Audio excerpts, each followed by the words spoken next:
اعوذ باللہ من الشیطان الرجیم بسم اللہ الرحمن الرحیم الحمد للہ نحمده ونستعینه ونستغفره ونؤمن به ونتوکل علیہ ونعوذ باللہ من شرور انفسنا ومن سیئات اعمالنا من يهده الله فلا مضل له ومن يضلله فلا هادي له ونشهد ان لا اله الا الله وحده لا شريك له ونشهد ان سيدنا محمدا عبده ورسوله ارسله بالهدى ودين الحق ليظهره على الدين كله وكفى بالله شهيدا خصوصا على افضلهم وخاتم النبيين محمد الامين وعلى اله وصحبه اجمعين وصلی اللہ علیہ وسلم تسلیما کثیرا کثیرا رب اشرح لی صدری ویسر لی امری واحلل عقدۃ من لسانی یفقہوا قولی۔ آج کا لیکچر انشاءاللہ ہم سورہ بقرہ کی آیت نمبر 153 سے سٹارٹ لیں گے۔ لاسٹ لیکچر پہ جو ہماری کمپلیٹ ہوا تھا، تقریباً 18 رکوع مکمل ہو چکے ہیں، یعنی یہاں پہ ہمارے لیے ایک اچھی سی جو نیوز ہے وہ یہ کہ ہم اس کا ہاف پورشن ہم سورہ بقرہ کا کمپلیٹ کر چکے ہیں الحمدللہ رب العالمین۔ تو آگے کی طرف ہم بڑھتے ہیں۔ آیت نمبر 153 اس کی ٹرانسلیشن میں پڑھوں گی۔ اے ایمان والو، صبر اور نماز کے ذریعے سے مدد چاہو، اللہ تعالیٰ صبر والوں کا ساتھ دیتا ہے۔ اب یہاں پہ اس دور کی بات ہو رہی ہے جب احکام نازل ہو رہے تھے، ٹھیک ہے، تو اسلامی عقائد کا جو نفاذ تھا یہ اسی کا ٹائم تھا، یعنی احکام نازل ہو رہے ہیں اور مسلمانوں کو جو ہے وہ نہ صرف خود عمل کرنا ہے اور عمل کرنے کے ساتھ ساتھ ان کو تبلیغ بھی کرنی ہے۔ اور بدلے میں کیا ہے، obviously دشمن جو ہے وہ تبلیغ کے کاموں میں رکاوٹیں کھڑی کرے گا، اور جو ہے وہ اس کے ساتھ ساتھ ایک اور مشکل جو پیش آ رہی تھی وہ یہ تھی کہ جنگیں بھی ہو رہی تھی ساتھ میں۔ تو یہ اس دور میں کہہ سکتے ہیں کہ بڑا ہی سخت دور تھا مسلمانوں پر، کیونکہ دعوت کا ایک تو کام تھا، اس پر جو ہے سختیاں بہت بڑھ چکی تھیں، ہر جگہ جگہ پہ ان کے لیے رکاوٹیں تھیں۔ پھر ساتھ ساتھ کیا تھا کہ جنگیں ہو رہی ہیں، تو obviously جو قریبی ساتھی ہوتے ہیں، صحابہ کرام ہے، ایک دوسرے کے اچھے کمپینین تھے، آپس میں محبت کا ایک درجہ بھی ہوتا ہے۔ تو یہ تھا کہ جب ان کی شہادت ہوتی تھی تو یہ بھی ایک شدید جو ہے آزمائش تھی یہ بھی۔ تو اسی وجہ سے یہاں پہ صبر کی تلقین کی گئی ہے، اور صبر سے مراد کیا ہے؟ صبر سے یہی مراد ہے خود کو روکنا، کیونکہ انسان کا جو نفس ہے وہ کسی ایک سائڈ پہ جا رہا ہوتا ہے، ٹھیک ہے۔ ہر ٹائم ہر لمحہ ہمیں اپنے آپ کو ایک باؤنڈری میں رکھنے کے لیے ہمیں خود کو روکنا ہوتا ہے نا، تو اسی کا نام صبر ہے۔ اللہ کی رضا کے لیے کرتے ہیں obviously ہم، تو اللہ کی رضا کے لیے یعنی آپ کا جو نفس کہہ رہا ہے اس کے اکارڈنگ نہیں چلنا، ریئیکشن نہیں دینا، اور جو بھی حالات آپ کے چل رہے ہیں اس کا منجانب ہم اللہ تعالیٰ کی ذات کو ہی کنسیڈر کرتے رہیں گے اور اس کی رضا میں راضی رہیں گے، تو اسی کا نام صبر ہے۔ اور صبر کا یہ مطلب بھی نہیں ہے کہ انسان کو کوئی غم نہیں ہوتا، اس کو تکلیف نہیں ہوتی یا دکھ نہیں ہوتا، obviously ہوتا ہے، لیکن اللہ تعالیٰ نے قرآن کریم میں یہی فرمایا ہے نا، ان اللہ مع الصابرین، بے شک اللہ تعالیٰ صبر کرنے والوں کے ساتھ ہے۔ تو یہاں پہ انسٹرکشن جو ہے اس آیت میں دو چیزوں کی دی گئی ہے، ایک تو صبر کرنا ہے آپ نے، اور ایک نماز قائم کرنی ہے، ٹھیک ہے۔ تو صبر کرنے کا مطلب یہ ہے کہ آپ کی جو انٹرنل ایموشنز ہیں، یعنی جو کوئی آپ کی انسان کا جو نفس ہے مسلسل وہ کچھ نہ کچھ اپنی خواہش ظاہر کرتا رہتا ہے، اس کو اگر ہم کنٹرول کرتے ہیں، نفس کے خلاف سمجھے ہم جہاد کر رہے ہیں، یعنی ساری جو طاقتیں ہیں اندرونی، آپ کو کوئی غم ہو گیا، آپ کی جو بھی کیفیت ہے، تو انسان کو جو نفس ہے وہ اس کی یہی کوشش ہوتی ہے نا کہ یہ کیفیت انسان پر حاوی ہو جائے، ٹھیک ہے۔ تو اب اس حاوی ہونے والی سچویشن کو کنٹرول میں رکھنا، اور یہ بھی ہو سکتا ہے کہ ہم صرف شیاطین کا نام لے رہے ہوتے ہیں کہ شیاطین ہمیں بہکا رہے ہیں، لیکن یہ بھی ہو سکتا ہے ہمارا خود کا نفس بھی ہمیں کافی زیادہ اس میں تنگ کر رہا ہو کہ آپ اسٹیپ بیک ہو جاؤ، پلٹ جاؤ، مطلب ایک آزمائش ہے نا، اس سے گزرنا مشکل ہے۔ تو وہ بھی یہ کہہ رہا ہوتا ہے اس سے مشکل سے نمٹنا تمہارے لیے بالکل بھی آسان نہیں ہے، اور خواری سے بچ جاؤ۔ تو صبر ہم نہیں کریں اگر تو واپس پلٹ جائیں گے، یہی کچھ ہمارے انٹرنل جو مومنٹس ہیں اس میں یہی ساری چیزیں چل رہی ہوتی ہیں نا۔ تو انسان کیا کرتا ہے؟ انسان صبر کرتا ہے اور اللہ تعالیٰ کی خاطر کرتا ہے ساری طاقتوں کے خلاف، تبھی اسے کیا کہا گیا ہے؟ اندرونی جہاد کہا گیا ہے۔ اب یہاں پہ جو دوسرا حکم ہے صبر کے علاوہ وہ ہے اس کا نماز کا، نماز قائم کرنی ہے، ٹھیک ہے۔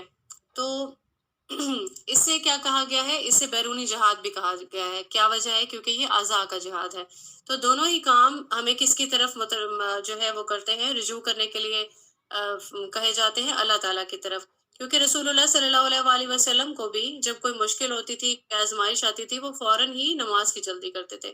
کیونکہ انسان کا یہی ایک ٹائم ہوتا ہے جب وہ اللہ تعالیٰ کے بہت زیادہ قریب ہوتا ہے. کیونکہ صبر اور نماز دونوں ہی اللہ تعالیٰ کے بہت قریب کر دیتے ہیں. انسان صبر بھی اللہ کے لیے کرتا ہے اور نماز میں بھی اللہ کی طرف رجوع کرتا ہے. تو دونوں میں کیونکہ زیادہ مشکل کام صبر ہے، ٹھیک ہے. نماز تو ہم اس حالت میں بھی پڑھ لیتے ہیں نا جب ہم سمجھ رہے ہوتے ہیں کہ ہم بالکل نہیں، ہم لیزی ہیں، پھر بھی ہم سمجھتے ہیں کہ چلیں ٹھیک ہے، دل نہیں بھی چاہ رہا تو بھی ہم ظاہری حالت اس کی ضرور ہی قائم کر لیتے ہیں. اور یہ سبھی کے ساتھ ہوتا ہے، مطلب اس سچویشن سے سبھی گزرتے ہیں. تو جو صبر ہے اس کی بات دوبارہ اسی لیے کی گئی ہے کہ اللہ تعالیٰ صبر کرنے والوں کے ساتھ ہے. آیت میں 2 مرتبہ بتایا گیا ہے یہ. تو جہاں تک دین کا جو راستہ ہے اور جو لوگ دعوت کا کام کرتے ہیں، جیسے مسلمان اس ٹائم تبلیغ کے کام میں بھی زور و شور سے سارا یہ جو ہے کام سر انجام دے رہے تھے، تو ایسا راستہ نہیں ہے کہ بالکل آسانی سے آپ کر لو. تو اس راستے میں آپ کے لیے آزمائش ضرور آتی ہے. اور یہ بھی ہوتا ہے کہ کامیابی بھی آپ کو فوراً نہیں ملتی ہے. اور اس کا یہ مطلب پھر نہیں ہے کہ آپ بالکل اسٹیپ بیک ہو جائیں، آرام سے ہاتھ پہ ہاتھ رکھ کے بیٹھ جائیں کہ ہم نے کوشش تو کی تھی لیکن کیا ہوا کہ ہمیں ریزلٹس نہیں ملے، یا پلٹ جائیں. تو یہاں پہ استقامت دکھانی ہوتی ہے، یعنی ڈٹ جاتا ہے انسان. دوسروں کے جو نیگیٹو ایکٹس ہیں ان پر آپ نے کیا کرنا ہے؟ خاموش رہنا ہے، بالکل خاموشی اختیار کرنی ہے. ریئیکشن نہیں دینا ہے، بلکہ بدلے میں ہم کیا کریں گے؟ اللہ تعالیٰ سے رجوع کریں گے. اور ہمیشہ اس بات کو یاد رکھنا ہے کہ زندگی میں آنے کا ہمارا مقصد صرف دنیاوی جو انجوائمنٹس ہیں یا کوئی لگژریز والی جو لائف ہے اس طرح کی لائف گزارنا ہمارے یہاں پہ دنیا میں آنے کا مقصد نہیں ہے. اور ہم سبھی لوگ تقریباً اسی ساری جو چیزیں ہیں انہی کے پیچھے بھاگتے رہتے ہیں. بلکہ ہماری زندگی کا مقصد یہی ہے کہ اس کو پہچاننے میں ہماری جو ہے فلاح ہے. ہماری زندگی کا مقصد کیا ہے؟ کہ اللہ تعالیٰ کے دیے گئے پیٹرن پہ نہ صرف اپنی زندگی گزاریں گے، اللہ تعالیٰ کے احکام پہ عمل کریں گے، آخرت کی تیاری ساتھ ساتھ میں کریں گے، ٹھیک ہے، اور اپنے دین کی تبلیغ کریں گے. اور اس راستے میں جتنی بھی مشکلات آئیں گی اس پہ صبر کریں گے، استقامت سے چلیں گے. اور نماز کا جو حکم ہے وہ بھی یہی ہے کہ مومن کے لیے تو کامیابی کی سمجھنے کی کنجی ہے. اور نماز کا حکم کتنی بار آیا؟ 700 بار تقریباً. اور صبر کرنے والا جو ہے وہ اس طرح سے نہیں ہوتا کہ بولتے رہیں کہ جی ہم نے صبر کیا، ہم پہ یہ آزمائش آ گئی، ہم نے صبر کیا. بلکہ صبر کا مطلب یہی ہے کہ اس پہ آپ نے خوش بھی رہنا ہے، ٹھیک ہے، آپ نے سیٹسفائی رہنا ہے. اپنے حالات کے بار بار شکوے شکایتیں کر کر کے، بیان کر کر کے اپنے صبر کو ضائع نہیں کرنا، بلکہ کام رہنا ہے، پرسکون رہنا ہے. آیت 154 میں اللہ تعالیٰ کی راہ کے شہیدوں کو مردہ مت کہو، وہ زندہ ہیں لیکن تم نہیں سمجھتے. شہداء کو برزخی حیات حاصل ہے، یعنی وہ وہاں پہ روزیاں پا رہے ہیں. اس کی دلیل آپ کو قرآن پاک کی اور بھی بہت ساری آیات میں ملے گی، احادیث میں ملے گی. سورہ آل عمران میں 169 سے لے کے 171 تک، یہاں تک ہم دیکھتے ہیں اس کی ٹرانسلیشن میں تو شہداء کے بارے میں بہت ڈیٹیل بتایا گیا ہے. جو لوگ اللہ تعالیٰ کی راہ میں شہید کیے گئے ہیں ان کو ہرگز مردہ نہ سمجھیں، بلکہ وہ زندہ ہیں، اپنے رب کے پاس روزیاں دیے جاتے ہیں. اسی طریقے سے 170 آیت میں اللہ تعالیٰ نے اپنا فضل جو انہیں دے رکھا ہے اس سے وہ بہت خوش ہیں اور خوشیاں منا رہے ہیں. ان لوگوں کی بابت جو اب تک ان سے نہیں ملے ان کے پیچھے ہیں، اس پر کہ انہیں نہ کوئی خوف ہے نہ وہ غمگین ہوں گے. وہ خوش ہوتے ہیں اللہ کی نعمت اور فضل سے، اور اس سے بھی کہ اللہ تعالیٰ ایمان والوں کے اجر کو برباد نہیں کرتا ہے. اسی طریقے سے سورہ احزاب کی بھی آیت نمبر 23 میں یہاں پہ نام نہیں لیا گیا شہداء کا، لیکن شہداء کے بارے میں ہی بات کی گئی ہے کہ مومنوں میں ایسے لوگ بھی ہیں جنہوں نے جو عہد اللہ تعالیٰ سے کیا تھا انہیں سچا کر دکھایا، یعنی اللہ کی خاطر انہوں نے اپنی جان گنوا دی، ٹھیک ہے، اللہ کی رضا پانے کے لیے. احادیث کی روشنی میں دیکھتے ہیں، ترمذی کی یہاں پہ 3 احادیث ہیں جو میں آپ کے سامنے رکھوں گی. آیت ترمذی کی حدیث ہے 1640، رسول اللہ صلی اللہ علیہ وآلہ وسلم نے فرمایا اللہ کی راہ میں شہادت یعنی شہید کے لیے ہر گناہ کا کفارہ بن جاتی ہے. یعنی اس کی دنیا میں اس نے جتنے بھی گناہ کیے ہوں گے اس کا کفارہ بن جائے گی اس کی شہادت، سوائے قرض کے. یعنی قرض ایک ایسی چیز ہے جسے آپ نے ہر صورت لوٹانا ہے، ٹھیک ہے. ایسا نہیں کرنا کہ قرض لے کے اس کو بھول جانا ہے، یا پھر آپ کے پاس قرض لینے کے بعد آپ کے پاس جو ہے اس کے وسائل بھی بنے لیکن اس کے باوجود بھی آپ نے قرض ادا نہیں کیا. تو یہ ایک ایسی خطرناک چیز ہے قرض جس سے ہم ہر مومن کو بچنا چاہیے. اور اگر آپ کے پاس خدا نہ خواستہ اتنا کچھ ہو جاتا ہے کہ آپ کو فیل ہوتا ہے آپ نے جیسے ہی قرض لیا تو اپنی ڈائری میں کسی ایک ایسی اسٹیٹمنٹ میں آپ ضرور لکھ جائیں کہ مطلب آپ کا آل دا ٹائم لکھا ہونا چاہیے، کیونکہ آپ کو پتہ نہیں ہوتا کہ اگلا لمحہ آپ کو نصیب ہوگا یا نہیں. آپ کی جو موت ہے نا اس کا کوئی ٹائم فکس نہیں ہے، نہ ہی کسی مومن کو یہ یا کسی بھی انسان کو اس چیز کا پتہ ہے کہ ہم نے اگلے لمحے ہونا ہے یا نہیں ہونا. تو آپ نے جب کبھی کسی سے قرض لیا اس کو ضرور نوٹ ڈاؤن کریں، اس کے گواہ بنائیں. ٹھیک ہے، تو یہ ایک جو شرعی طریقہ ہے وہ بھی یہی ہے قرض کا کہ آپ اس کے گواہ بناتے ہیں. وہ بھی ایک الگ ٹاپک ہے. ابھی ہم ترمذی میں 1643 میں دیکھتے ہیں مرنے والا کوئی ایسا بندہ نہیں ہے جس کے لیے اللہ تعالیٰ کے پاس ثواب ہو اور وہ دنیا کی طرف لوٹنا چاہے سوائے شہید کے، کیونکہ وہ شہادت کا مرتبہ دیکھ چکا ہوتا ہے. چنانچہ وہ چاہتا ہے کہ وہ لوٹ جائے اور دوبارہ شہید ہو کر آئے، یعنی اس قدر زیادہ اس کا اجر ہے. اسی طریقے سے ترمذی کی 133 جو ہے حدیث، اس میں رسول اللہ صلی اللہ علیہ وآلہ وسلم نے شہید کے 6 انعامات بھی بیان کیے، اور 6 یہاں پہ بیان ہوئے ہیں حدیث میں. خون کا پہلا قطرہ اور مغفرت، یعنی ابھی اس کا خون کا پہلا ہی قطرہ نیچے گرتا ہے اور اس کے لیے مغفرت جو ہے اس کے لیے بشارت ہو جاتی ہے. اسی طریقے سے جنت میں اس کا مقام، اور پھر اس کے بعد عذاب قبر سے اس کے لیے نجات ہوتی ہے. عظیم گھبراہٹ والے دن سے وہ محفوظ رہتا ہے. پھر یاقوتوں کا عزت والا تاج جو ہے وہ سر پہ رکھا جائے گا. پھر آتا ہے چھٹے نمبر پہ 72 جنتی حوروں سے اس کی شادی کی جائے گی. اور پھر آتا ہے کہ اس کے 70 رشتہ دار اس سلسلے میں اس کی شفاعت جو ہے ان کے لیے قبول کی جائے گی اس کی. ٹھیک ہے، تو یہ بہت زیادہ جو ہے درجات یہاں پہ حدیث میں بیان کیے گئے ہیں، اور بے شک ہر انسان چاہتا ہے کہ اسے آخرت میں جو ہے عزت نصیب ہو، اور یہ تمام جو مقام ہے یہ شہید کے لیے ایک بہت بڑی ڈسٹنکشن ہے. اور اسی آیت کی حکمت میں کہ شہید کو یہاں پہ تفہیم القرآن میں جو ایک اہم فیکٹ بیان ہوا ہے وہ یہ ہے کہ جو موت کا جو لفظ ہے یا اس کا جو تصور ہے وہ کوئی بھی انسان ہوگا تو اس کے ذہن پہ جو ہے تھوڑا سا اس کو مطلب برا تاثر ڈالتا ہے کہ او ہو، ہم یہی کہتے ہیں نا کسی کی ڈیتھ ہو جاتی ہے او ہو اس کی ڈیتھ ہو گئی، مطلب ہمیں ایک دم سے ہمارا جو حوصلہ ہے وہ تھوڑا سا اس پہ اثر پڑتا ہے. اس لیے بھی منع کیا گیا ہے کہ شہید کو مردہ نہیں کہو، کیونکہ اس سے کیا ہوگا کہ جو جماعت کے جو لوگ ہوں گے جو جذبہ رکھتے ہوں گے جہاد اور قتال کا، تو ان کی جو جان کی جانے کا جو ایک جو ہوتا ہے نا ڈر، ان کے دل میں کہیں بیٹھ نہ جائے، ان کا جو ایک ولولہ ہے وہ سرد نہیں پڑ جائے. ٹھیک ہے، تو اس لیے ان کو بالکل بھی مردہ نہیں کہنا، ان کو زندہ ہی کہنا ہے. اس میں یہ بھی ایک فیکٹ بیان کیا گیا ہے اس سے، اس اندیشے سے بچنے کے لیے کہ کسی کا بھی جو جذبہ ہے وہ سرد پڑ سکتا ہے. آیت نمبر 155، اور ہم کسی نہ کسی طرح سے تمہاری آزمائش ضرور کریں گے، دشمن کے ڈر سے، بھوک پیاس سے، جان و مال سے، پھول پھلوں کی کمی سے. اس صبر کرنے والوں کو خوشخبری دیجیے. اللہ تعالیٰ جو ہے وہ کی آزمائش جو ہے وہ شرط ہے، ہم سبھی جانتے ہیں، بار بھی کر چکے ہیں کہ راستے پہ جو آزمائش آتی ہے شرط ہے. اور ویسے بھی اگر ہم دنیا میں ویسے بھی دیکھ لیں تو کوئی بھی انسان اتنی کوئی خوشحال زندگی آل دا ٹائم نہیں گزارا ہوتا. جو نشیب و فراز ہے زندگی کے وہ ضرور آتے ہیں. ٹھیک ہے، تو سبھی لوگ گزریں گے آزمائش سے، کسی پر کوئی آزمائش آئے گی، کسی پہ کوئی آزمائش آئے گی. ٹھیک ہے، تو یہاں پہ جو ہے چیزیں بھی مختلف طریقے سے بیان کر دی گئی ہیں، یعنی خوف ہے، بھوک ہے، جان و مال ہے. یعنی انسان کو وہ چیزیں جو عزیز ہیں ان کی آزمائش بھی ہو سکتی ہے. انسان کو سب سے زیادہ انہی چیزوں سے آزمایا جاتا ہے. اور یا یہ تو یہ بھی ہو سکتا ہے کہ کبھی آپ کو ترقی دے کے آزمایا جائے، کبھی آپ کو تنزلی سے آزمایا جائے. تو سورہ محمد کی آیت نمبر 31 ہے، اور البتہ ہم ضرور آزمائیں گے تم کو یہاں تک کہ ہم جان لیں مجاہدوں کو تم میں سے اور صبر کرنے والوں کو، اور ہم آزمائیں گے تمہاری خبروں کو، حالات کو. یعنی آزمائش کی بات یہاں پہ بھی اسی طریقے سے بیان کی گئی ہے، اور یہاں بتایا جا رہا ہے کہ جس راہ میں تم نے قدم رکھا ہے یہاں پہ اب آزمائش ضرور ہوگی.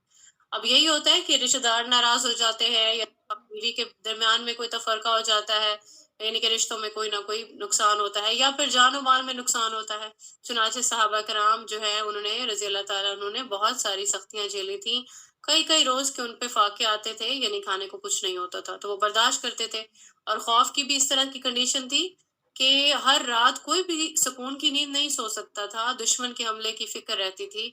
اور جو ہے کوئی ایسا ہوتا تھا کہ وقت ہوتا تھا کہ پوری پوری رات گزر جاتی تھی، نیند اسی ڈر سے نہیں آتی تھی، خوف زدہ ہونے کی وجہ سے کہ ابھی حملہ نہ ہو جائے. اور پھر یہ جو غزوہ احزاب کے جو حالات تھے وہ بھی اسی طریقے سے بہت زیادہ مسلمانوں نے کس طریقے سے وہ برداشت کیے. غزوہ تبوک میں بھی یہی حالات تھے مالی اور جانی نقصان، اور ساتھ ساتھ یہ کہ ثمرات کا جو نقصان ہے وہ بھی بیان ہوا ہے، کیونکہ یہاں پہ جو مدینہ کی جو معیشت تھی یہ زراعت پر تھی یا باغبانی پر تھی، اور یہاں پہ ہم دیکھتے ہیں کہ کھجور جو ہے وہ خاص پیداوار ہے، اور ایسا ہوا تھا ایک ٹائم پہ کہ فصل بالکل پک کے تیار ہو گئی تھی، ابھی درختوں سے بالکل اترنے کا جو ٹائم تھا، تو وہ ایک ٹائم ہوتا ہے کہ اگر فصل کو اتارا نہیں جاتا تو پھر وہ ویسٹ ہو جاتی ہے، یعنی آپ کی جو پورے سال کی جو محنت ہے وہ پھر ویسٹ ہو جاتی ہے۔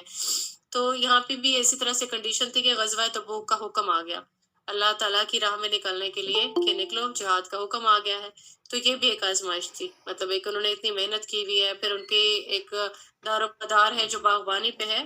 تو یہاں پہ اسی طریقے سے ہمیں اگر اپنی لائف میں ہم دیکھیں کہ کوئی بھی اس طرح سے ہوتا ہے پروفیشنل، کسی نے اپنی ڈگری کمپلیٹ کی ہے، دن رات محنت کی ہے اپنا کریئر بنانے کے لیے، اور اس کے بعد کیا ہوتا ہے اچانک اسے دین کی اویئرنیس آ جاتی ہے، تو پھر کیا ہوتا ہے دین کے راستے میں قدم رکھنے کے لیے وہ زیرو سے سٹارٹ ہوتا ہے۔ ہمارے پاس اگزامپلز ہیں یہاں پہ بہت ساری، بہت سے ایسے علماء ہیں، بہت سے دین کے لیے کام کرنے والے جو لوگ ہیں وہ اپنا کریئر کسی بھی پوائنٹ کے لیے تیار کرتے ہیں اپنے آپ کو، کوئی پروفیشنل ڈگری لے رہا ہے، کوئی ڈاکٹر بن رہا ہے، کوئی انجینئر بن رہا ہے، اللہ تعالیٰ اسے اپنے دین کے لیے جو ہدایت کے لیے چن لیتے ہیں تو ان چیزوں کی وہ ورتھ نہیں رہتی ہے، ٹھیک ہے۔ تو اب کیا ہوتا ہے پوری جو آپ نے اپنا جو ٹائم ڈیوریشن جو گزارا پڑھنے کا، اس میں کیا تھا، اور اس کے بعد جب آپ سٹارٹ لے رہے ہو اب تو آپ نے دین کا کام کرنا ہے، ٹھیک ہے، دین کے کام میں آپ پہ فرض ہو جاتا ہے جب بھی آپ جو کچھ سیکھ رہے ہوتے ہو تو آپ نے آگے سکھانا بھی ہوتا ہے، تو پھر کیا ہوتا ہے آپ زیرو پہ آ جاتے ہو بالکل، لیکن اللہ تعالیٰ جو ہے آپ کی اس محنت کی کہ بالکل جو ہے وہ ویلیو کرے گا۔ ہاں، اس دنیا میں آپ کی محنت کی ویلیو نہیں ہوگی کیونکہ آپ جو کچھ پڑھ چکے ہو وہ تو ویسٹ ہو گیا، لیکن انشاءاللہ اللہ تعالیٰ کی جو ویلیو جو اللہ تعالیٰ کریں گے اس کی بہت زیادہ امپورٹنس ہے۔ وبشر الصابرین، اور اے نبی صلی اللہ علیہ وآلہ وسلم بشارت دیجئے ان صبر کرنے والوں کو۔ صبر کرنے والوں کی اللہ کے ہاں بہت زیادہ قدر ہے، اور مصیبت میں جو ہے جو تنگی میں برداشت کرتا ہے، صبر کرتا ہے، اور پھر بھی وہ یہ کہتا ہے کہ ہم اللہ کی ملکیت ہے اور ہمیں جو بھی نقصان پہنچا ہے وہ اللہ تعالیٰ کی طرف سے ہے، تو پھر کیا ہوگا اسی کال کی وجہ سے اللہ تعالیٰ کی خاص نوازش ہوگی اس انسان پر، اور پھر اس کے بعد اسے عذاب سے نجات ملے گی، اور ہدایت بھی کسے نصیب ہوتی ہے؟ ایسے ہی لوگوں کو نصیب ہوتی ہے۔ تو صبر کا جو اجر ہے اسے ہم احادیث میں دیکھ لیتے ہیں، صحیح بخاری کی 5641 میں آتا ہے کہ مسلمان جب اپنی کسی پریشانی میں یا بیماری میں، رنج و ملال میں، یہ جو بھی اسے تکلیف ہوتی ہے، یہ ایون اسے کوئی کانٹا بھی چبھتا ہے تو اللہ تعالیٰ اس کے گناہوں کو اس کا کفارہ بنا دیتا ہے، یعنی جو بھی تکلیف وہ برداشت کرتا ہے، صبر کرتا ہے، تو اس کے گناہ جو ہیں وہ بھی دھل جاتے ہیں۔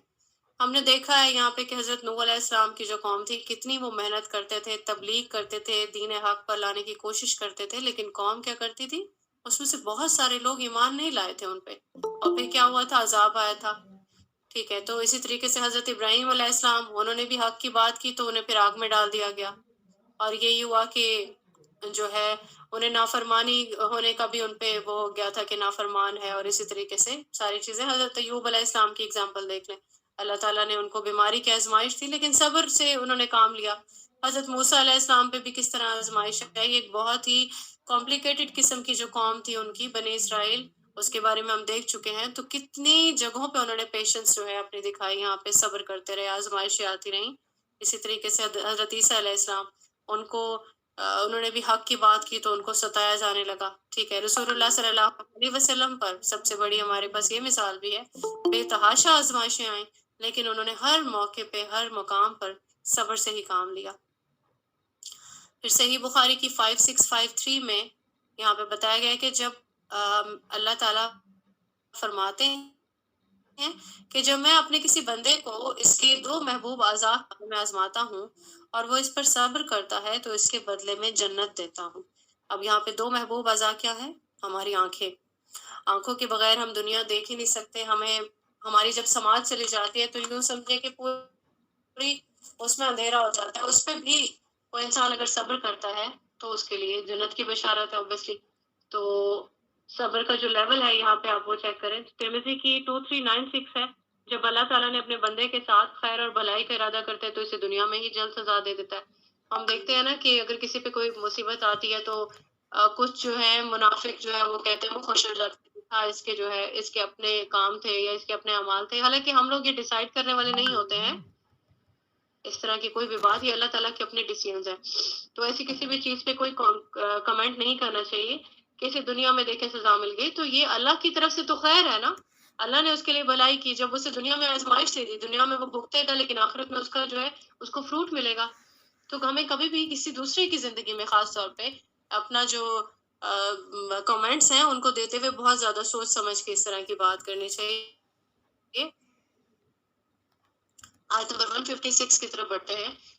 جنہیں جب کوئی مصیبت آتی ہے تو کہہ دیتے ہیں کہ ہم تو خود اللہ تعالیٰ کی ملکیت ہیں اور ہم اسی کی طرف لوٹنے والے ہیں۔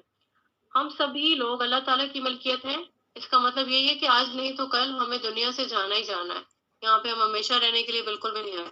اور پھر مومن کی کیا نشانی ہوتی ہے؟ اسے موت سے ڈر نہیں لگتا، کیونکہ وہ ساتھ کے ساتھ اپنی ایک تو تیاری کر رہا ہوتا ہے، ٹھیک ہے، اور دوسری ایک امپورٹنٹ بات یہ ہے کہ اس کو اس کا ایمان ہوتا ہے کہ جب دنیا میں وہ جتنا زیادہ وقت گزارے گا اسے اتنا ہی حساب کتاب زیادہ دینا ہوگا، ٹھیک ہے۔ تو وہ کیا کرے گا؟ وہ یہی سوچے گا ٹھیک ہے اللہ تعالیٰ کی طرف سے جب بھی مجھے جو ہے بلاوا آئے گا تو میرے ہونٹوں پہ مسکراہٹ ہونی چاہیے، مجھے خوشی ہونی چاہیے کہ ایک تو یہ اسی خوشی ایک تو یہ ہوگی کہ مجھے میری رب سے ملاقات کا ٹائم آ گیا کیونکہ وہ مومن ہے، ٹھیک ہے۔ دوسرا یہ کہ اس کو جو ہے دنیا میں اب جو ہے زیادہ حساب کتاب نہیں دینا پڑے گا۔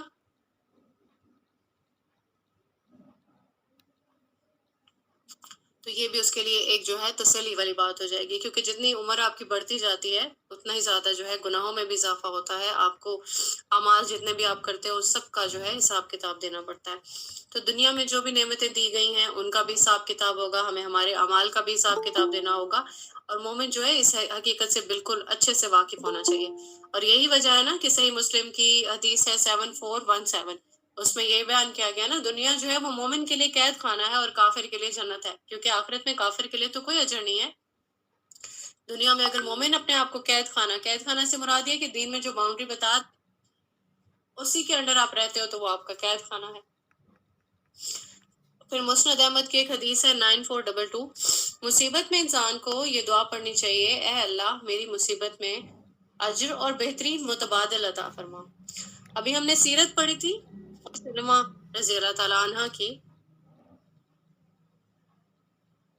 اس میں بھی یہ بیان تھا، اور یہ حدیث ہم نے وہاں پہ بھی پڑھی تھی کہ جب ابو سلمہ کی جب وفات ہوئی، وفات پا گئے تھے، تو ام سلمہ جو ہے وہ رسول اللہ صلی اللہ علیہ وسلم جب ان کی وفات پر جو تعزیت کے لیے جب تشریف لائے تو انہوں نے یہی دعا پڑھنے کے لیے ان کو ہدایت کی تھی۔ وہ بہت غم زدہ تھیں، ایک بہت ہی پیارا ان کا کپل تھا، ایک دوسرے کے ساتھ انڈرسٹینڈنگ والا ان کا ایک اللہ تعالیٰ نے ان کو ریلیشن شپ دیا تھا۔ تو جب ان کی وفات ہوئی تو وہ یہی انہوں نے سوچا کہ یہ رسول اللہ صلی اللہ علیہ وسلم نے مجھے یہ دعا پڑھنے کی ہدایت تو کی اور میں پڑھوں گی obviously کہ اللہ تعالیٰ مجھے بہترین متبادل عطا فرما، لیکن ان کے مائنڈ میں یہ چیز ہے کہ ابو سلمہ سے بہتر متبادل کون ہو سکتا ہے۔ تو آپ یہ دیکھیں انہوں نے پھر بھی وہ ان کے مائنڈ میں آیا، لیکن پھر بھی وہ یہ دعا پڑھتی رہیں تو اللہ تعالیٰ نے ان کو کس قدر بڑا بہترین متبادل عنایت فرمایا۔ امہات المومنین میں سے ہیں، رسول اللہ صلی اللہ علیہ وآلہ وسلم کی ازواج میں سے ہیں، اور اس سے بڑا جو متبادل ہے واقعی نہیں مل سکتا، ان کو نہیں مل سکتا تھا۔ چنانچہ ہمارا جو پختہ یقین ہے اور ہمارا جو قائل ہونا ہے کہ ہم اللہ تعالیٰ کے لیے ہیں، اللہ کی راہ میں جو بھی چیز ہماری قربان ہوئی یا ایون ہم خود قربان ہو گئے تو وہ ٹھیک ہے، اپنے ٹھیک سے جو ہے مصرف میں وہ چیز صرف ہو گئی، یعنی جس کی جو چیز تھی وہیں پہ واپس ہو گئی، ٹھیک ہے۔ زبان سے صرف نہیں کہنا بلکہ اپنے دل کو بھی اسی پہ اطمینان کے ساتھ جو ہے نا وہ اپنا ایمان بھی رکھنا ہے، دل کو بھی مطمئن کرنا ہے، ٹھیک ہے۔ تو یہی جو مومن سے ایکسپیکٹ کیا جاتا ہے وہ بھی یہی ایک فیکٹ ہے۔ آیت نمبر 157، ان پر ان کے رب تعالیٰ کی نوازش اور رحمتیں ہیں اور یہی لوگ ہدایت یافتہ ہیں۔ اللہ تعالیٰ کی رضا میں راضی رہنے والے لوگ، ان کے لیے بات ہو رہی ہے کہ جو عنایتوں کا جو نزول ہے انہی لوگوں پہ ہوتا ہے، یہی وہ لوگ ہیں جنہوں نے واقعتاً ہدایت کو اختیار کیا ہے، اور ایسے مرلوں پر ٹھٹک کر کھڑے ہو جاتے ہیں، یعنی پیچھے اڑ جاتے ہیں، پیٹھ موڑ لیتے ہیں، تو ان کے لیے obviously ہدایت نہیں ہے۔ آیت نمبر 158 ہے، یقیناً صفا اور مروہ اللہ کے شعائر میں سے ہیں، اس کے بیت اللہ کا حج و عمرہ کرنے والے پر ان کا طواف کر لینے میں کوئی گناہ نہیں، اپنی خوشی سے بھلائی کرنے والوں کا اللہ قدردان ہے اور انہیں خوب جاننے والا ہے۔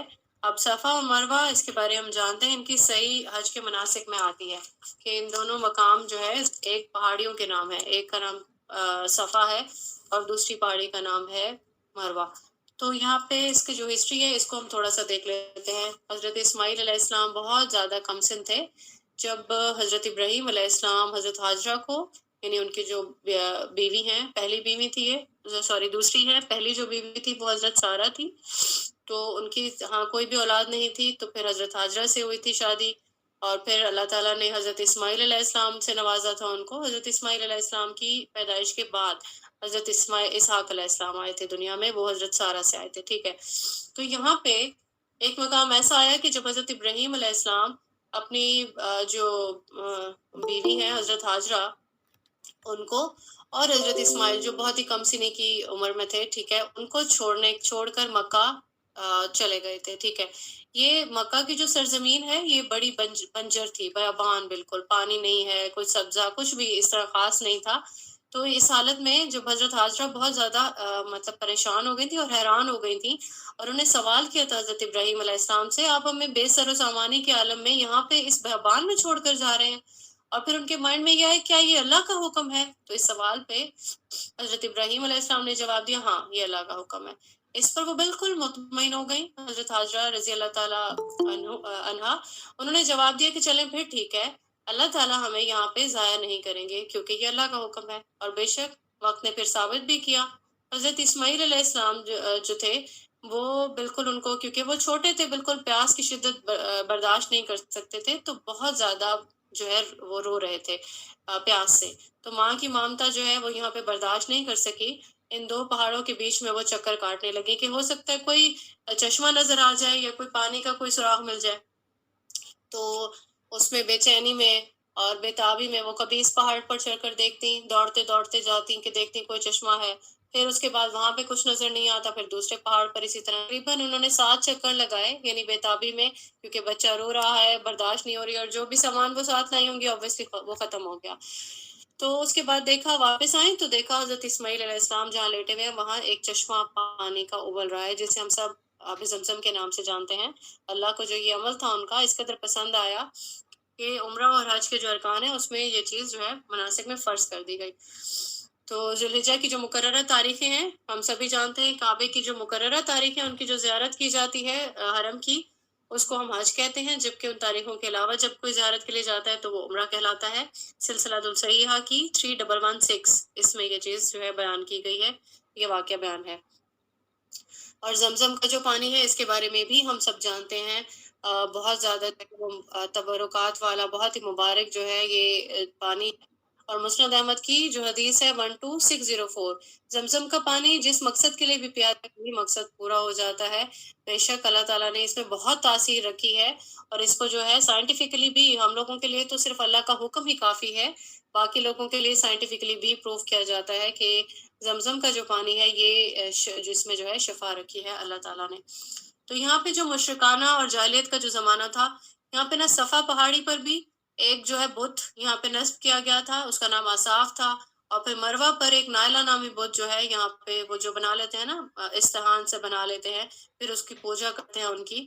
تو یہ لوگ جو ہے ان بتوں کا یہاں پہ طواف کرتے تھے. اچھا پھر اس کے بعد کیا ہوا، رسول اللہ صلی اللہ علیہ وسلم کے ذریعے جب اسلام کی روشنی پھیلی تو مسلمانوں کے دل میں کیا تھا، شبہات تھے، کیونکہ حج کی جب آیا فرض کیا گیا کہ صفا اور مروہ کی جو ہے آپ نے اس کی صحیح کرنی ہے. صحیح مطلب 7 چکر جو کاٹنے ہیں اس کو کہتے ہیں حج کے. ان کے مائنڈ میں مسلمانوں کے آگے کہ یہ کہیں اصلی مناسک میں سے نہیں ہو، یعنی کہ مشرک جس طرح سے کرتے تھے اس کے ارد گرد طواف کرتے رہتے تھے ان پہاڑیوں کے گرد گرد، کیونکہ وہاں پہ بت وہاں پہ نصب کیے گئے تھے. تو اسی وجہ سے اس آیت میں آیا ہے کہ ایک جو ہے لفظ بیان کیا گیا ہے کوئی حرج نہیں ہے. ٹھیک ہے، تو بخاری کی جو حدیث ہے 1643 اس کو آپ دیکھ لیں.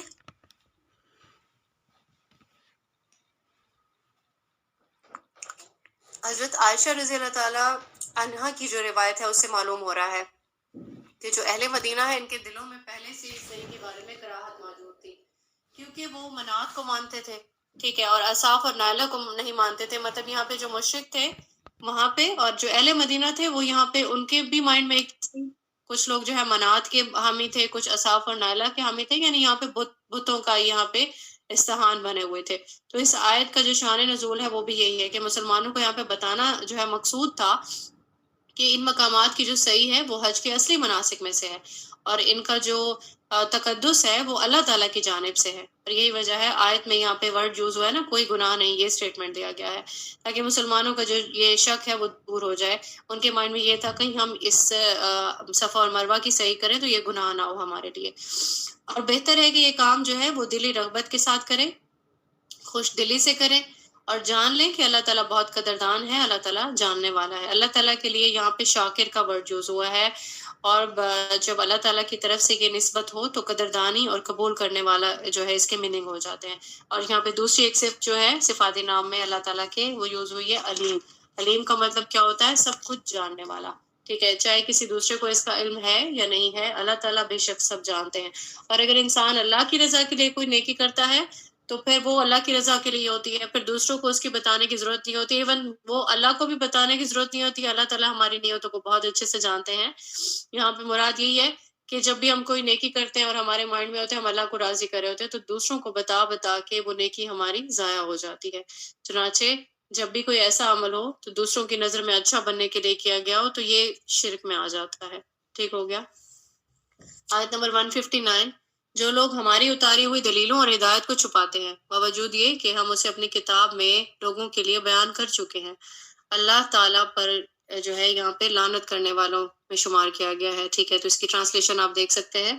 یہاں جو اشارہ کیا گیا ہے وہ یہودیوں اور عیسائیوں کی طرف سے کیا گیا ہے، کیونکہ دونوں ہی اہل کتاب تھے. دونوں پر ہی اللہ تعالیٰ کی جو ہے ان کے پاس ایک جو ہے شریعت کی فارم میں دونوں کے پاس کتابیں موجود تھیں. ان دونوں پر لعنت فرمائی گئی ہے. ریزن یہ ہے کہ جو آسمانی کتابیں پچھلی آئی ہیں ان میں بشارتیں موجود تھیں رسول اللہ صلی اللہ علیہ وآلہ وسلم کے بارے میں، بڑی کلیئر انڈیکیشنز تھیں.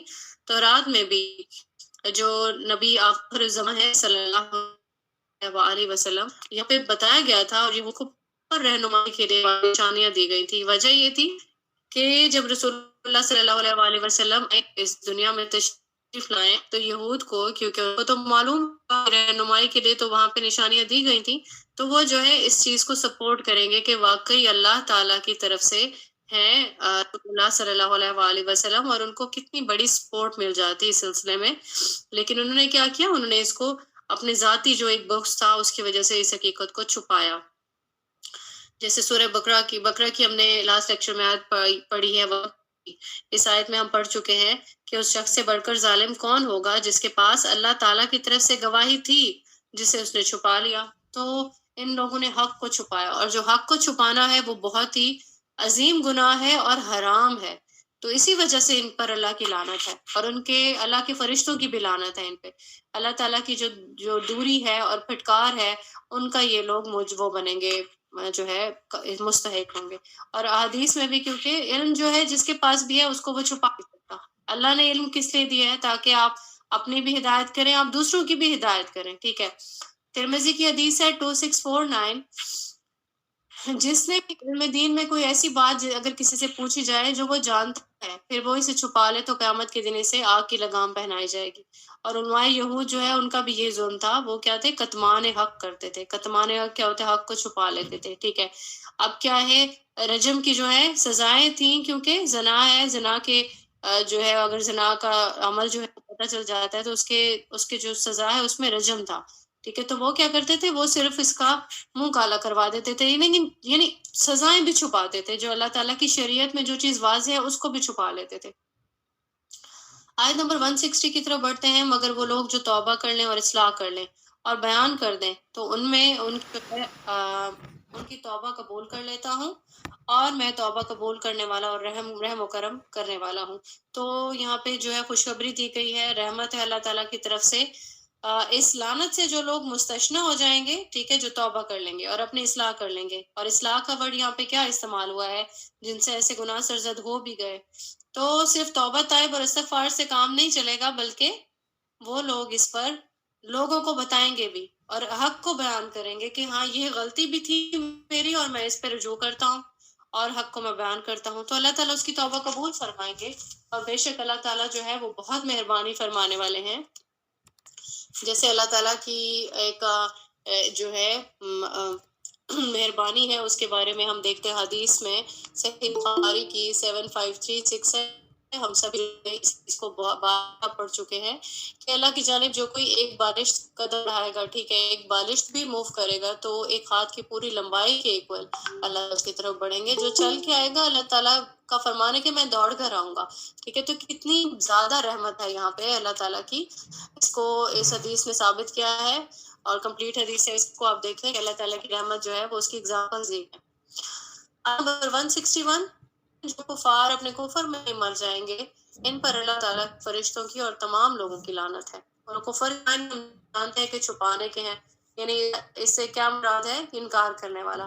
ٹھیک ہے، اور ایمان، اور جو ایمان کا مقابلہ ہے یہ ذات جسے کہیں گے وہ کفر ہے، اس کے مقابلے میں یہ بولا جاتا ہے. تو کفر کے معنی میں نہ رد کر دینا، کافر کہتے ہیں جو انکار کرے گا، مطلب اس کو بتایا جا رہا ہے لیکن پھر بھی وہ مان نہیں رہا اور انکار کر رہا ہے. تو قرآن کی روح سے جو ہے کفر کے رویے کی جو سن ہے وہ یہ ہے کہ انسان جو ہے یا اللہ کا وجود مانتا ہی نہیں ہے، ٹھیک ہے، اور اس کے اقتدار اعلیٰ کو بھی تسلیم نہیں کرتا، اور اس کو جو ہے اپنا اور اپنی جو پوری کائنات ہے اس کا مالک نہیں سمجھتا، معبود نہیں سمجھتا، انکار کر دیتا ہے کہ اللہ تعالیٰ جو ہے وہ واحد مالک ہے یا اللہ تعالیٰ واحد معبود ہے.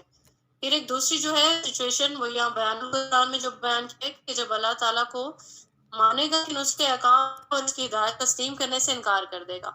تیسری کنڈیشن یہ آتی ہے کہ اصول اور احکام مان لے، ٹھیک ہے، اسے اللہ کی ہدایت پہ چلنا ہے، لیکن اللہ اپنی اور اپنے احکام پہچاننے کے لیے جن کام کو واسطہ بناتا ہے انہیں تسلیم نہیں کرے گا. ٹھیک ہے، تو یہاں تک ہم نے کتنے پڑھے؟ 3 ہم نے پڑھے. یعنی ایک تو یہ کہ اللہ تعالیٰ کے وجود کو نہیں مان رہا کہ اللہ تعالیٰ ہی ہمارے معبود ہیں، ہمارے مالک ہیں، یہ پوری کائنات اللہ تعالیٰ کی جو ہے بنائی ہوئی ہے اور اللہ تعالیٰ کے اقتدار اعلیٰ جو ہے وہ ہے، اس کو نہیں مانتا. دوسری سچویشن اللہ تعالیٰ کو جو ہے مان رہا ہے لیکن اللہ تعالیٰ کے احکام نہیں مان رہا. تیسری سچویشن ہے اللہ کو بھی مان رہا ہے، اصولوں کو بھی مان رہا ہے، لیکن کیا کرے؟ پیغمبروں کو نہیں مان رہا. اور اس کے بعد یہ آتا ہے کہ پیغمبروں کے درمیان میں تفریق کرے گا، ٹھیک ہے، اپنی پسند سے، اپنے تعصبات کے بیان سے کسی کو مان لے گا، دوسرے کو نہیں مانے گا. چوتھے نمبر پہ تھا یہ، ٹھیک ہے. 5ویں نمبر پہ کیا آتا ہے کہ پیغمبروں نے خدا کی طرف سے، اللہ تعالیٰ کی طرف سے عقائد، اخلاق، جو قوانین نے حیات کے متعلق جو تعلیمات بیان کی ہیں ان میں سے کسی چیز کو قبول نہیں کرے گا. چھٹا نظریہ یہ ہے کہ ان سب چیزوں کو مان لے گا، کلن احکام الہی کی دانستہ نافرمانی کرے گا اور اس نافرمانی پر اصرار کرتا رہے گا، اور دنیاوی جو زندگی ہے اس میں اپنے اسی رویے کی بنا پر اطاعت نہیں کرے گا بلکہ نافرمانی رکھے گا. ہم یہ دیکھتے ہیں کہ پہلا اصول آ گیا، دوسرا اصول آ گیا، تیسرا اصول آ گیا، ہم لوگ مانتے ہیں ہم ان میں سے کسی میں نہیں ہیں. کہ چوتھا اصول آ گیا، اس میں سے بھی ہم کسی میں. 5واں آ گیا، ٹھیک ہے، اس میں بھی نہیں ہے. لیکن چھٹا بہت ہی جسے کہتے ہیں ایک ڈینجرس بات بتائی ہے، یعنی ہمارا نظریہ جو ہے وہ سبھی اس کے اکارڈنگ آ رہے ہیں، چیزوں کو ہم مان رہے ہیں لیکن ہم جان بوجھ کر اللہ کے احکام کی نافرمانی کرتے ہیں. اور پھر بھی ہم اپنی دنیاوی جو زندگی ہے اس میں جو رویہ اختیار کرتے ہیں، ہم یہ کیا اختیار کرتے ہیں کہ ہم اطاعت نہیں کرتے بلکہ ہم نالج بھی ہے، ہم نافرمان ہے. ٹھیک ہے، اب اس میں سود کے چکر میں دیکھ لیں کہ معاشرے میں یہ بہت ہی زیادہ جو ہے ایک جڑیں ہیں اس کی، کہ اللہ تعالیٰ نے بتا دیا کہ اللہ سے جنگ ہے، رشوت ہے، اسی طریقے سے اس پہ ہمارا معاشرہ پورے کا پورا قائم و دائم. تو اس میں یہ والی جو چیز تھی اس پہ سبھی لوگوں کو نظر ثانی کی بہت زیادہ ضرورت ہے، اپنے اپنے اینڈ پہ، انفرادی طور پہ اور پھر اجتماعی طور پہ سبھی کو. یہ سب جو ہے مختلف طرز فکر اور عمل اللہ تعالیٰ کے مقابلے میں یہ ساری جو چیزیں یہ باغیانہ سمجھی جاتی ہیں. اور ان میں ایک کو اس رویے کو قرآن جو ہے کفر سے، اس کو یہ جو رویہ اوپر بیان ہوا ہے اس سے تعبیر کیا جاتا ہے. اور اس کے علاوہ بعض مقامات پہ قرآن میں کفر کا جو ورڈ ہے وہ کفران نعمت کے معنی میں بھی استعمال ہوتا ہے، یعنی شکر کے مقابلے میں، یعنی ہمیں جو شکر کرنے کا انسٹرکشن دی جاتی ہے اس کے مقابلے میں اگر ہم اپنی کسی نعمت سے کفر کرتے ہیں تو یہ کفران نعمت میں استعمال ہوتا ہے. تو شکر کے کیا معنی ہے؟ اللہ نے جو نعمت دے دی، اللہ اس کا احسان، اللہ سے اس کا احسان مانتے ہوئے شکر گزاری کریں. ٹھیک ہے، اللہ تعالیٰ نے جو احسان ہم پر کیا ہم اس کی قدر کریں، اس کی دی ہوئی نعمتیں ہیں اس کی رضا کے اکارڈنگ استعمال کریں. اور اس کا جو دل ہے یعنی کہ مومن کے، محسن کے لیے جو وفاداری ہے اس کے جذبے سے لبریز ہو. یہ انسان کا ایک فطری عمل ہے نا کہ اس کے ساتھ جو بھی کوئی وفاداری کرتا ہے یا جو اس کے ساتھ بہتری والا عمل کرتا ہے تو اس کو جو ہے واپسی بھی ہم اسی طریقے سے اپنا جو رویہ ہے وہ رکھتے ہیں، تو ہم اللہ تعالیٰ کے لیے یہ والا ایٹیٹیوڈ کیوں اور نہیں اپناتے؟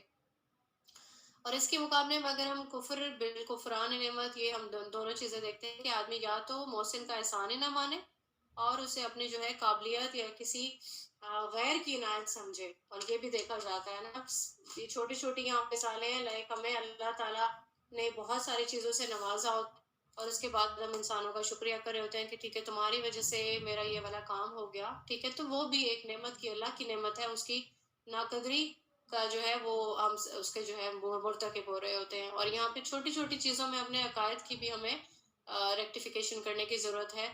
لائک پہلا جو ہمیں نعمت کا جو دینے والا ہے، پہلی قدر ہمیں اللہ تعالیٰ کی کرنی ہے، اس کے بعد کسی انسان کی. obviously وسیلہ کس نے بنایا؟ وسیلہ بھی اللہ تعالیٰ نے ہی بنایا. تو اس میں یہ ہے کہ ایسے الفاظ بولنے سے بھی ہمیں گریز کرنا چاہیے، کیونکہ اس طرح کے جو کفر ہے اس میں اگر جو الفاظ بیان القرآن میں بیان ہوئے ہیں اس کے اکارڈنگ انسان احسان فراموش ہے، یا پھر وہ نمک حرام ہے، یا وہ غدار ہے، ٹھیک ہے، ناشکر انسان کے لیے اس طرح کے الفاظ استعمال کیے جاتے ہیں، ان الفاظ سے تعبیر کیا جاتا ہے اس کو، ٹھیک ہے. ایسے لوگ اگر اپنی اسی حالت میں مر جاتے ہیں، کیونکہ وہ اپنے گناہ کو گناہ تو سمجھ نہیں رہے ہوتے نا، ان کو چھوٹی چھوٹی چیزیں سمجھ کے اگنور کر رہے ہوتے ہیں، تو پھر یہ ہوتا ہے کہ یہ توبہ طائب نہیں ہوتے، اسی حالت میں مر گئے تو اللہ تعالیٰ کی طرف یہ لوٹ کے نہیں آئے، اس کا یہی مطلب ہے. تو اللہ تعالیٰ کی لعنت ہے ایسے لوگوں پہ، اور اللہ تعالیٰ کے فرشتوں کی بھی لعنت ہے.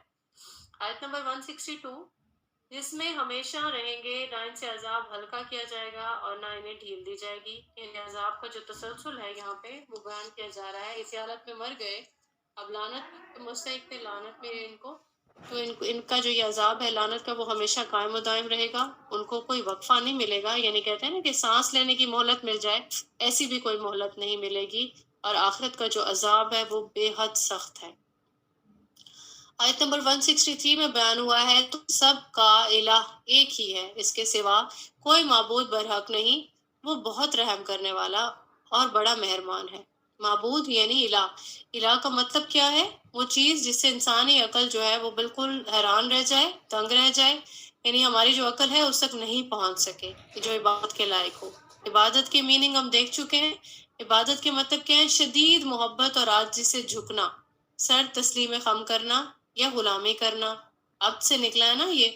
تو اس کے سوا کوئی معبود برحق نہیں، کیونکہ اس جیسا کوئی ہو نہیں سکتا، اس کی عظمت کا کوئی مقابلہ کوئی کر بھی نہیں سکتا. تو یہاں پہ دو صفاتی نام جو استعمال ہوئے ہیں، بیان ہوئے ہیں، الرحمن اور الرحیم.